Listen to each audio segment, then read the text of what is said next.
With so much negative hype before the launch of Season 8, and now the announcement of the Season 9 Campfire Chat, how players actually feel might surprise you. The Campfire Chat is going to be on May 22nd. It's going to be at 11 a.m. That's going to be West Coast time in the US here. Set your clocks, be here. I made a post 13 days ago. It was just a week after the season launched. Just wanted to get a feel of where people were at, what they thought of the season, because going into Season 8, there was a ton of negativity. People were not happy about the way that the progression was supposed to be going, the way the boss powers had looked. After the season launched, people were actually very surprised.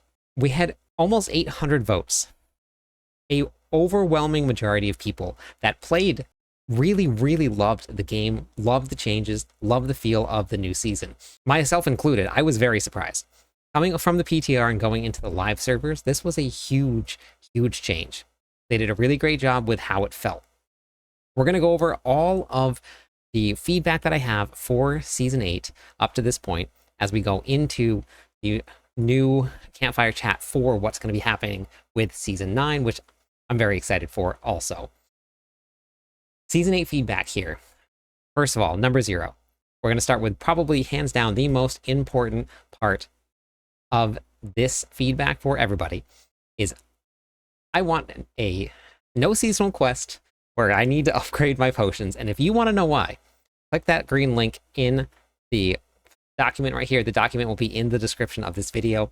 But if you really want to know why, it's right there. The seasonal theme, we're going to start there. The reputation boards. Now, for anybody that hasn't been there yet, the reputation boards are where you go and you're going to level up by killing monsters. As you gain the reputation, you can loot all of these different caches as you get stronger and as you go through the season. They actually felt really great this season. The progression of them got better and better as you moved up. They gave you the materials that you needed in order to make sure that your character was like feeling strong. So it was actually a really good progression from level 1 all the way up to the final cache, which gave you your spark. Then something that they did really well was the caches after you hit your max level, you still continue to earn reputation, and then you can get guaranteed greater ancestral caches with a lot of materials in it. I have found some really good items just from doing those. So as you continue to play the game, you still get your more reputation. So those ancestral caches added in were really great. Then they took your seasonal currency, and then they gave you a way to spend that currency. You didn't have to cap out. You didn't have to sit there with... Some people told me they had 2 million ash just sitting there. So that's probably a problem in itself, but they gave us a way to spend that ash, which was really awesome. The incursions, they kind of felt forgotten. I spent enough time in there in the very beginning of the season to get the powers that I wanted. I ended up getting every single one of them, trying to find the one that I wanted, and then I never went back. I never thought about it again. Even when it was whispers, it really didn't feel like it was worth just walking over there to do it. So with whatever next seasonal event they bring in, hopefully that just has just a little bit more reason to go and play inside of the new seasonal event. The boss powers. On the PTR, when we got to test this, this was overwhelmingly strong. I was very worried, honestly, because I don't mind the addition of new borrowed powers every single season. It doesn't really bother me too much. I know it's a point of contention for some people. Some people want to see brand new things coming into the game, which I would love to see. When AOZ got added in, I loved that. That was amazing. The Seneschal was amazing from Season 3. So little things like that would be awesome to see. But the way that they changed the boss powers to integrate with your builds coming out of the PTR was actually amazing. I am hands down a fan of the boss powers now, which I really wasn't when we hit the PTR. You had to build your build around the boss power on the PTR instead of now in the season where the boss powers are being built around your character. I really like that aspect. So as long as that keeps on happening, the powers feel like a complement to your build, I'm perfectly fine with it. Adding in some new mechanics here and there, or a new dungeon, or a new whatever it is that's going to be in addition to the season would be really cool. But as long as the powers feel like it's adding to my build and not just the powers are my build, I'm okay with those. Crafting. Now this one right here, this one is a point that I know a lot of people really, really want to see change. Me, personally, I really have no issues with it. I don't mind the tempering system at all, but I have gotten a lot of feedback from people that are in stream and a lot of people that want to see some changes. The list that we've come up with is going to be a couple things where like increasing scroll costs. So maybe it doubles every time that you use a scroll to reset it, or a set amount every time, 1, 2, 3, 4, 5, 6, 7, 8, 9, 10, something like that. Timed resets. So waiting a certain amount of time, maybe once every 2 or 3 days, maybe once every week. It would give you a chance to bring back an item that you had once a week, maybe you can give it a shot. But for people that don't really get as much time to play, I don't know if a timed option would be better. I do end up with a lot of scrolls because I love running the Infernal Hordes, but that's not for everybody. Picking your temper. I saw somebody throw this out, maybe picking your temper, having it roll just that specific temper, but you had that range where you can get, so it might not be perfect. And then you would brick it that way by having the temper you wanted, but maybe just not the best roll. Somebody threw out unlimited resets. I'm going to throw it in here, but I don't think that that is the best way to go. Spending expensive mats, maybe your Forgotten Souls or a Spark or something to unbrick a bricked one after your scroll has been used. Masterworking. This is the same as tempering. I actually really like the masterworking system. I like the click, click, click reset or skip. It's just like, I just go into a little zone, wait for it to hit or not hit. Then I go to another blacksmith and try it there. And if it doesn't work, then I go back to farming. But there are a lot of feedback that we've gotten from people that they would love to see it go back one tier. If you hit the one you wanted at 4, and then you push past 4, you got to 8, you missed, they would like to see you be able to just go back to 4, and that was it. This would save you a lot of time, it would save you a lot of effort, a lot of material. Maybe just increasing material every time that you went back to the same one, or you had the option of just resetting it back to the first one. I don't know, but we'll see what gets addressed with masterworking. I saw eliminating 1 or 2 choices, possibly. So while you're masterworking, you can pick the top 3 that you want to try and hit.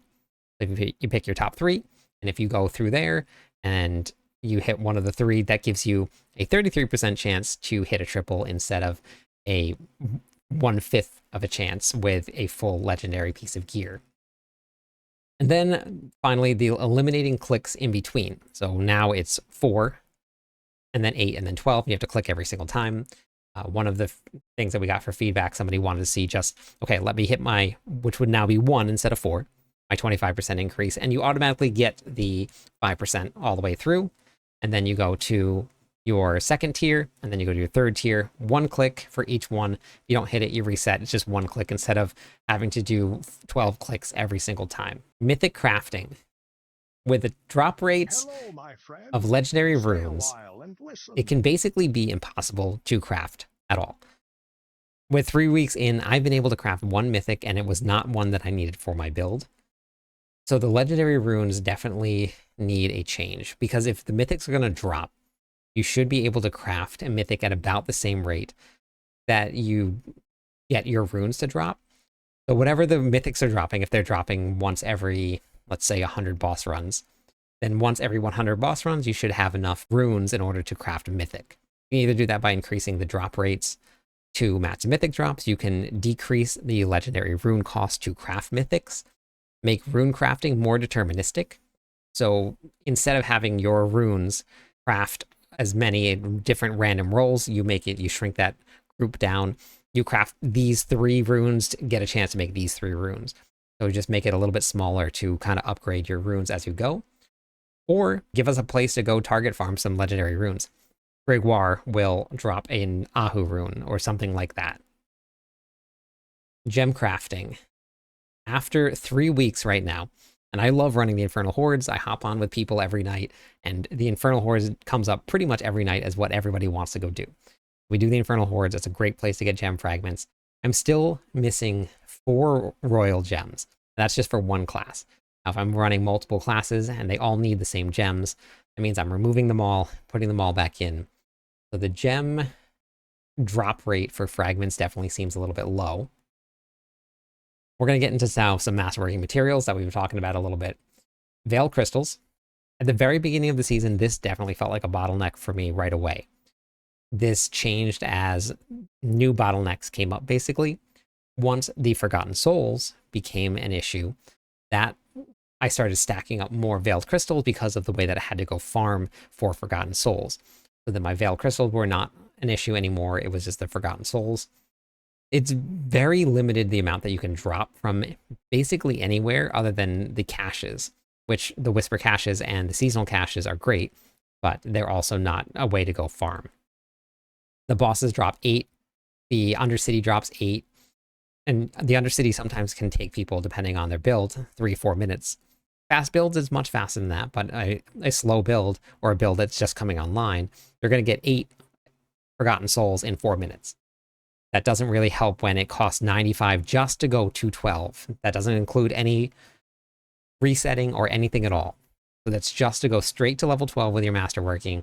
You're going to get 95 is what you're going to spend. You're only going to get 8 of them in 4 minutes of doing the Undercity. Obducite farming, I actually think this felt great this season. With the addition of the seasonal journey that gives you more chances to drop Obducite from the Infernal Hordes and from Nightmare Dungeons, this has been awesome. We did a lot of testing, and either one that you go and choose to do is a great option. If you go and do the Nightmare Dungeons or you go and do the Infernal Hordes, you're still going to get thousands and thousands of them per run. It was a really big change from last season to this season. So maybe we can just see this as the new normal. We'll keep this amount. We'll move forward with that because I actually really liked the amount that we got. People still have to hit their triples, still have to hit their doubles, but we're still going to spend it. This just felt like the right amount. Leveling. The new leveling progression, that was absolutely a big win for me personally. It was much faster than the PTR, but it definitely felt a lot more smooth. It was a lot more meaningful. It had a lot more purpose. With the escalating Nightmare Dungeons, I would absolutely 100% love to see that this becomes a part of the leveling process. I don't know what it's going to be. They're going to announce it during the PTR, what the escalating dungeons are going to be.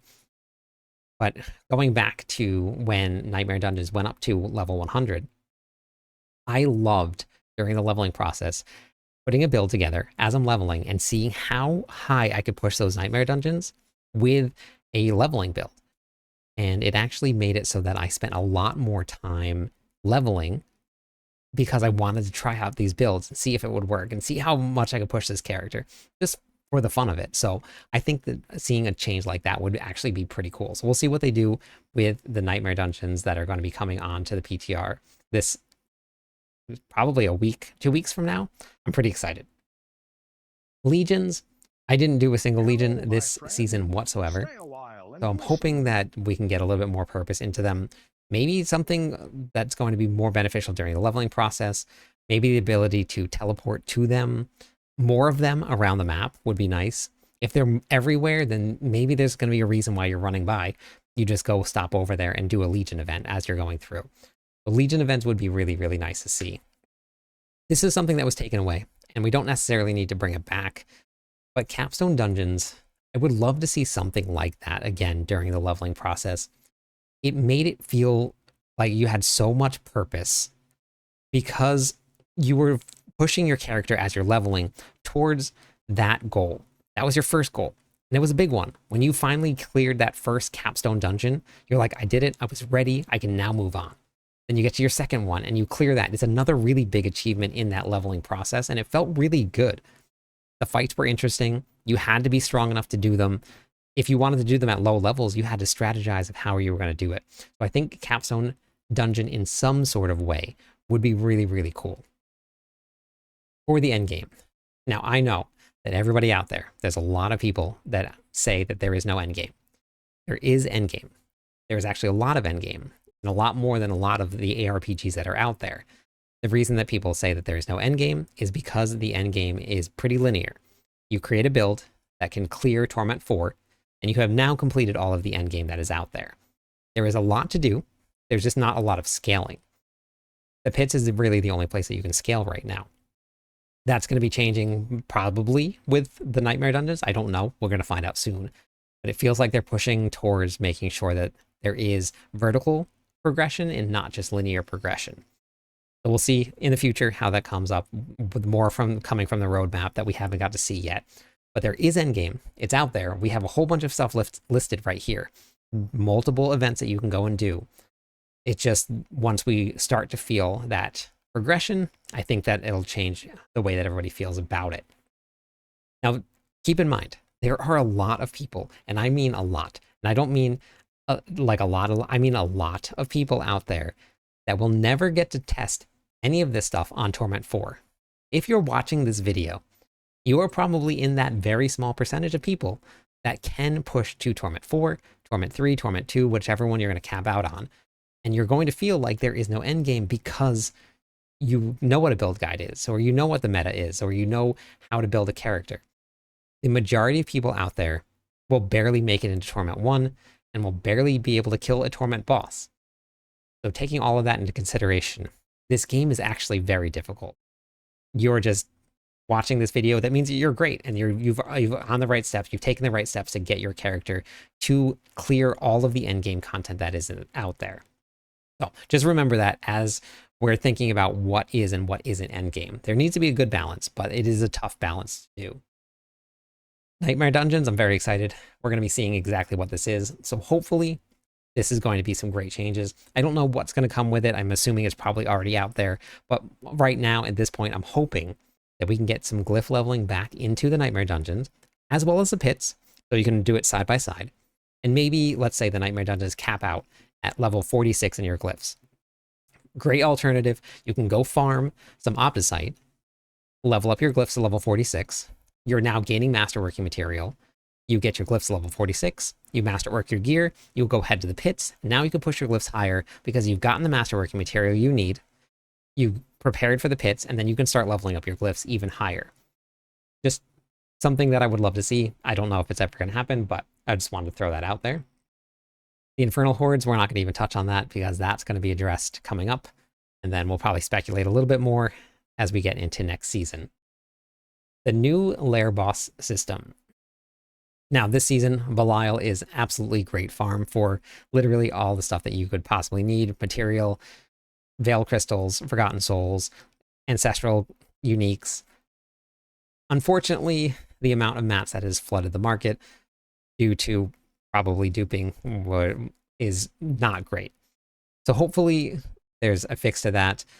I don't want to say that they should make it account bound because that doesn't make it a lot of fun, because then that takes out the aspect of having to play with your friends and going and doing Belial. And because the drop rate is random, there's no way to really sync up with your friends and say, okay, we're going to go farm this, so we'll all have the same amount of material. So I don't know what the solution is going to be for this, but it really definitely doesn't feel all too great. So all of the other bosses, they really kind of feel like an afterthought, and it could just be the amount of materials that have flooded the market. I don't know. But I haven't really run anything other than Belial at all. What I would like to see going into the future seasons, what might work. So in terms of the loot drops, because the loot drops and all the other bosses other than Belial just don't really feel great. But we have 3 tiers of bosses. Now, as you move up the ladder, it can get more rewarding, you can get more mats. So if we do 1 bosses, you get no guaranteed ancestral gear. Then when we get to 2 bosses, 1 piece of guaranteed ancestral gear, which is going to be your Harbinger, it's going to be your Duriel and your Nandariel. They all give you 1 guaranteed ancestral piece of gear. And then when you finally get enough to go and do Belial, Belial will give you 2 ancestral pieces of gear. That could solve how the bosses feel. Now, you can still have a chance to drop Ancestral from the tier 1 bosses, but as you move up the ladder, you get guaranteed choices. They need to probably buff the spawn rate of Baby Belial. A lot of people have said that they've been playing since the season started, and they have maybe found 30 at most. So that's 15 runs of Belial.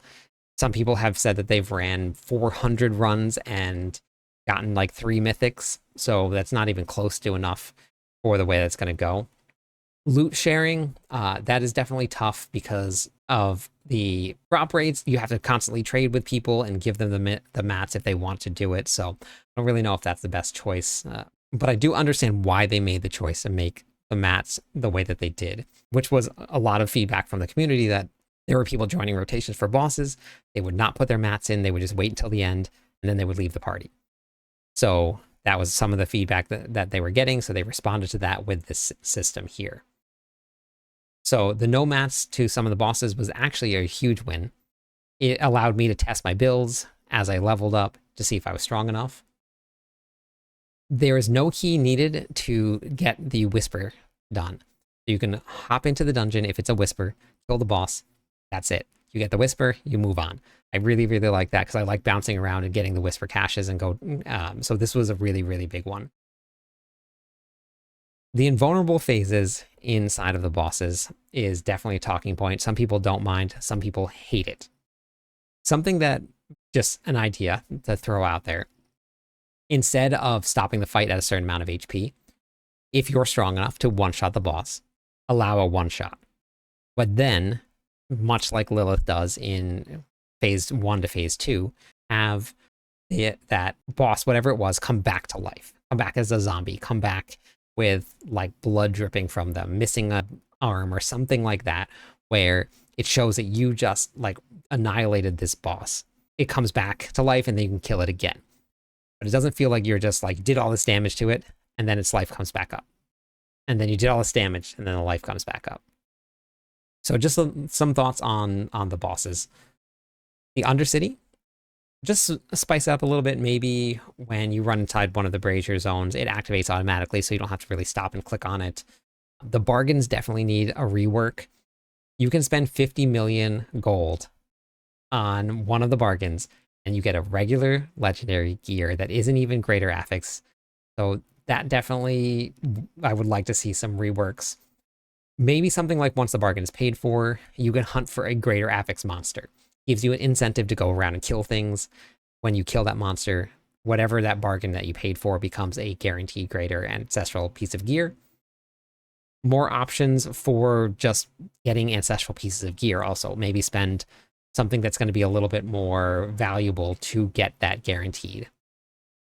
The Dark Citadel. I actually really like running the Dark Citadel, and I grab people constantly in stream and stuff, and you don't even need to know how to do it. I just like coaching people through it and running people through this, what is a very fun dungeon to do as long as you know what you're doing. So I would like to see a couple things though. If you would love to see a monthly rotation on your map, doesn't have to be weekly, it can just be a monthly rotation, but just changing weekly objectives. What those weekly objectives could be, it could be something like a timed event. The faster you get to this boss, the more rewards you get.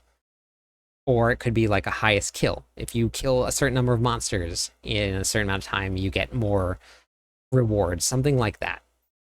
Then the weekly completion chest, at least guarantee it to be 2 greater affixes or 3 greater affixes, one of the two, whatever they settle on. And then rotate what that greater affix is. So that week 1, you get guaranteed to get a 2 or 3 star amulet. Week 2, guaranteed to get a 2 or 3 star weapon. Something like that. Just rotate things around, make more incentive to go there every single week. The pits. Hello, my friend. My one and only complaint with Diablo 4, other than the potions. So my second complaint with Diablo 4. Everything else I'm fine with. Love the game. Have 0 complaints other than this. Give me no dead ends in the pits. There are a lot of times where I clear all of the elite packs and then nothing happens. I'm sitting there waiting. The portal doesn't open. I have to run all the way back and then go up the portal and then find that one little pack that I missed. Well, I'm really, really hoping that we can see no more dead ends in the pits and a better monster density so that we don't have to backtrack and go up floors again. Glyph leveling definitely feels better. It seems like there is a really high chance to fail though, even at like a 70% success rate. I've had people tell me that they had 70% success rate and they missed all 5 times. Maybe just a rework to how we're actually failing and how we're actually succeeding with it.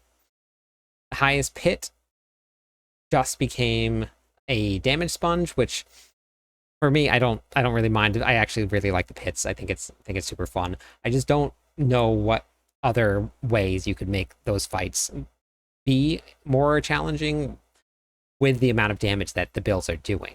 Remove the damage reduction monsters, that would be super nice. Reduce some of the lag. I really like how Blizzard has done loot content for higher tiers. They've done a really good job of keeping it even for everybody. The drop rates are all the same. You get more the higher torment tiers you go. So maybe you get more loot as you go higher into the pits. But Blizzard has done a great job of keeping it like everybody has a chance of getting the same gear no matter what they're playing on. You just have more chances of getting better gear as you go. So I really like the way that they've handled that, but I know that there are a lot of people that would really like to see, as you get higher up into this pits, give you something that is rewarding for pushing higher or doing harder content. It's a fine line to walk, but there needs to be some sort of balance, especially with the coming of the leaderboards in the expansion pack. You need to see some sort of balance so that there is some way that people can keep up with it. Some of the player feedback that we've gotten. The build balance. There's two different ways to look at this. If you look at the way that the pits work, the pits leaderboards currently, and this is unofficial, this is not an official Blizzard thing, but this is just the leaderboards that hellties.com does on their own.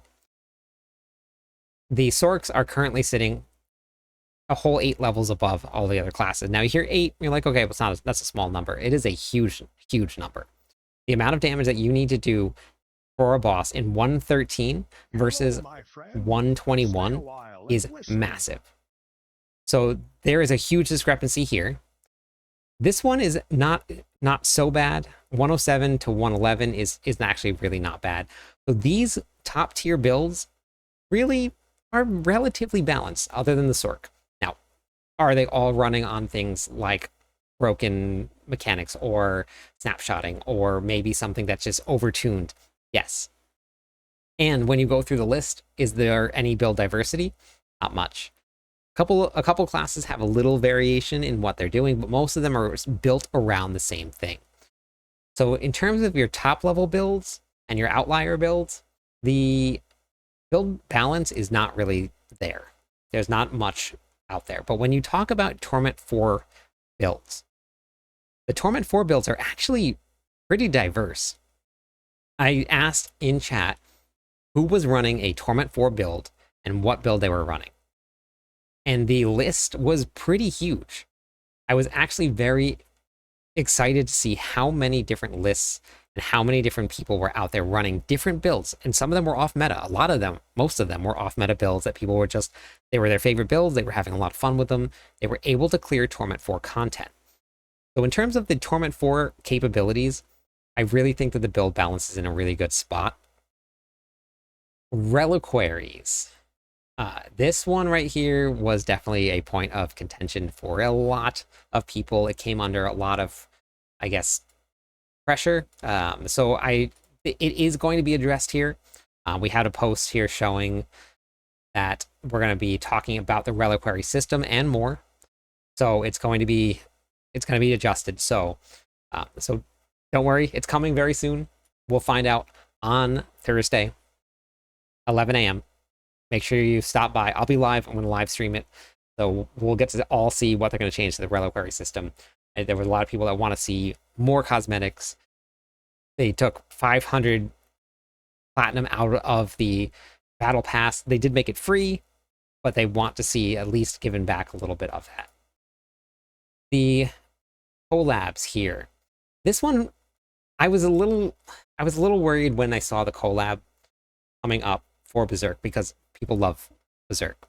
I was worried that when it hit the live servers, we weren't going to see much of an event. It was going to be some cosmetics, and that was kind of it. And that's kind of all it is. I'm hoping that as we get further into this collab, because they've already said that they're going to have more collabs, I'm hoping that the collabs are actually going to get bigger, grander, bring in some new events, something that we've never done before. Something where maybe you put in even the character itself, like put Guts in Kyovashad, standing there where you have to go talk to him and go interact with him, run a quest for him, something like that, where it just like it gets bigger and better. So hopefully as we get into these collabs more, because they're announcing them now, they're looking into more, hopefully those start to get a little bit bigger. The pets, this was something that some people brought up. We have some really fast builds out there, but the pet doesn't keep up. You can fly through a nightmare dungeon, and all of your Obducite is just sitting back at the entrance because you killed the monster so fast, and you were moving so fast that the pet didn't pick them up. Now you have to go all the way back through the nightmare dungeon and pick things up again. So if we're going to make fast builds, we want fast pets. So hopefully we can get some fast pets. Sash base comes up every time. People want more and more and more. So this is something that they bring up every time. So this will probably come back up again. The loot. The mythic drop rate seemed a bit weird this season. Even if they lower the drop rates, for people that are brand new to the last couple seasons, there have been seasons before where the mythic drop rate was way worse than it is this season right now. So taking that into consideration, the drop rate is still high. It does feel like it is low, which it is lower than it was last season. And sometimes like the same item was dropping like 4, 5, 6 times, which was not great. Getting the Melted Heart of Selig 6 times in a row from a boss is not fun.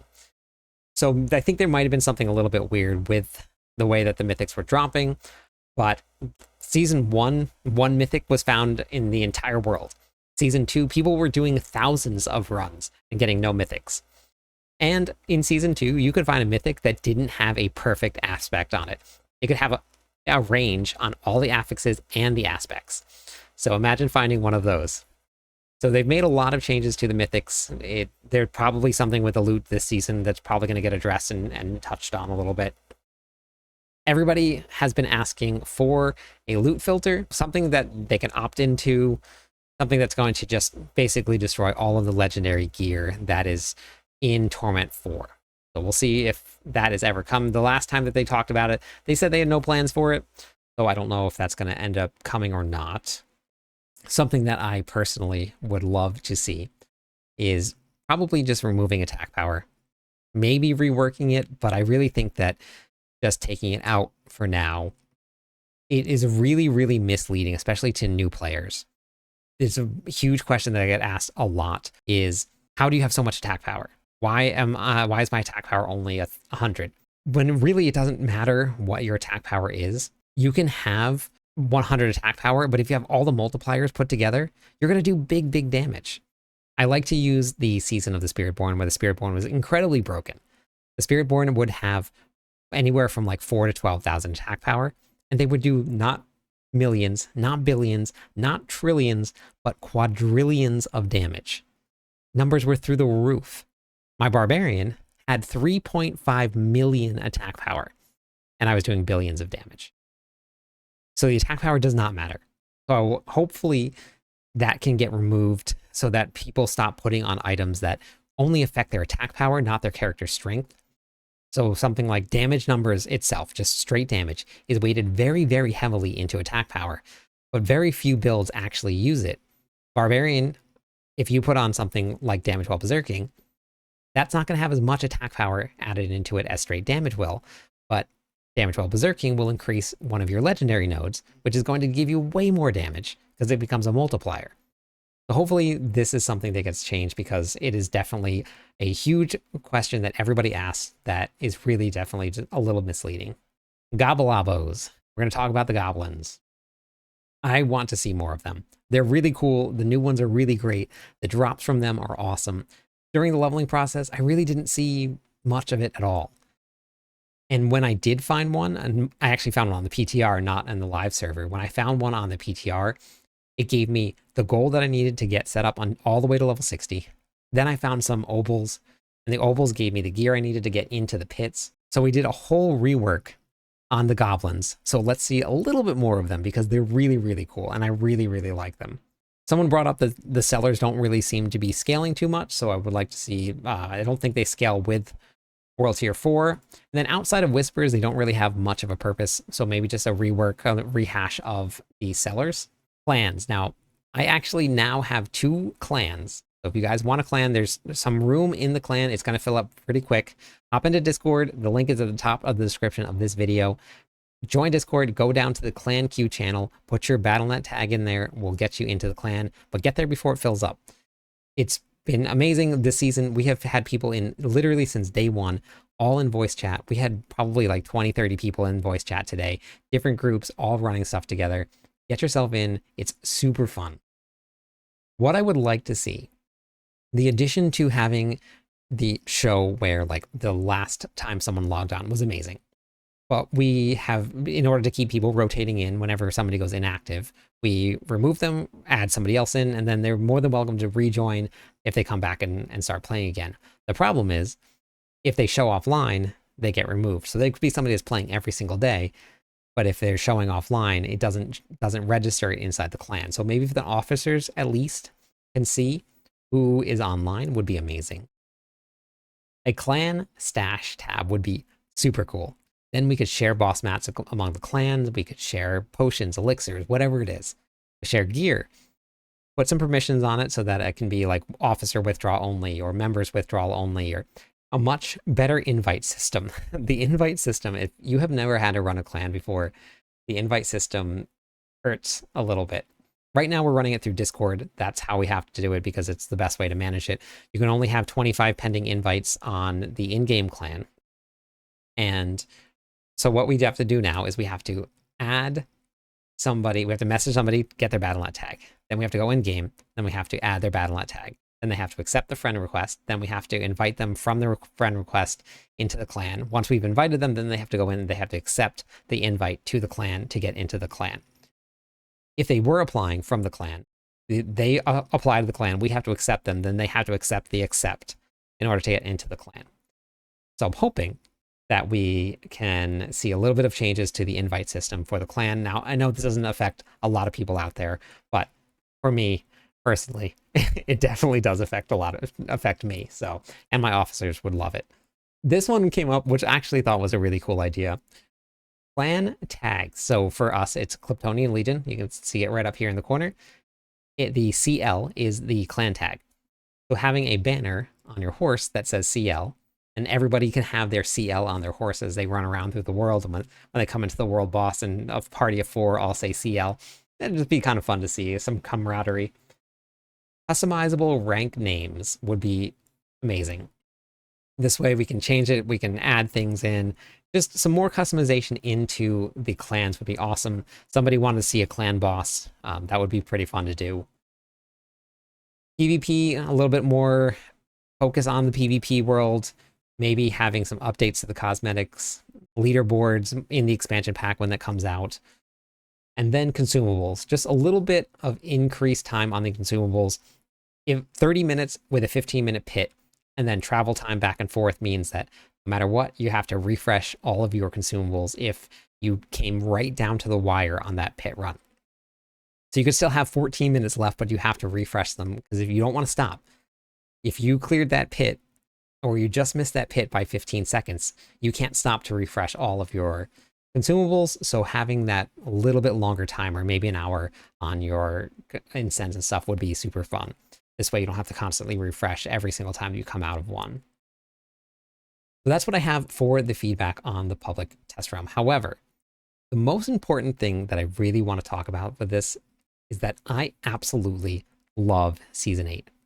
This has been an absolutely hands down super fun season. They add the boss powers in, which are amazing. It really fits in really well with your character. And it really ranks, well, honestly, pretty high up there with some of my favorite seasons. I like Season 3. I like Season 2. The introduction of the vampiric powers was just, honestly, probably my all-time favorite. It was really good. The Loot Reborn season was super good. There's been a lot of seasons out there, but I absolutely really have had a blast in this season. And for me, the way that I can tell that this is a good season is just the amount of people that are still in Discord, that are still playing, that are still in the clan online. I just check it every day that I log in. There are just people still playing. So if this trend continues with the way that the seasons are going, with the way the balance is for the classes, with the way that the changes to maybe the Nightmare Dungeons are coming up or the Infernal Hordes, I have really, really high hopes for how things are going. Yes, there's a lot that people want to see changed, but I get to see how the devs work, and they are absolutely 100% on board on making this really, really work for the majority of people out there. I'm super excited to see the live stream that's coming up on Thursday. But thank you everybody so much for watching. I appreciate it. I'm live every night. I'd love it if you stopped by, said hi, theory crafted with me. Catch you on the clip side.